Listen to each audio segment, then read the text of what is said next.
بقع ملابس الاطفال من اصعب البقع اللي بتواجه الامهات في غسيل ملابس اولادهم. عشان كده في الفيديو ده هقول لكم على خلطه سحريه هتقدروا تطلعوا بيها معظم البقع اللي بتكون موجوده في الملابس ديت بكل سهوله. كل اللي عليكم تصلوا على النبي ونكمل الفيديو مع بعض للاخر.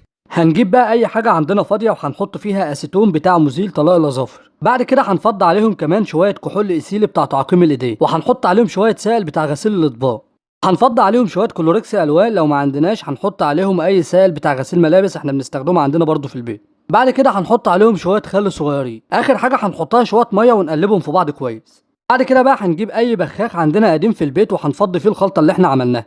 هنقفلها ونرجها كويس ونبدا نرش مكان البقع مباشر او مكان الاتساخ اللي موجود في الملابس. بعد كده بقى هنجيب اي فرشه ناعمه او اي اسبونشه بتاعت غسيل اطباق موجوده عندنا في البيت، وهنبدا ان احنا ندعك بيها القماش بالشكل اللي انتوا شايفينه ده.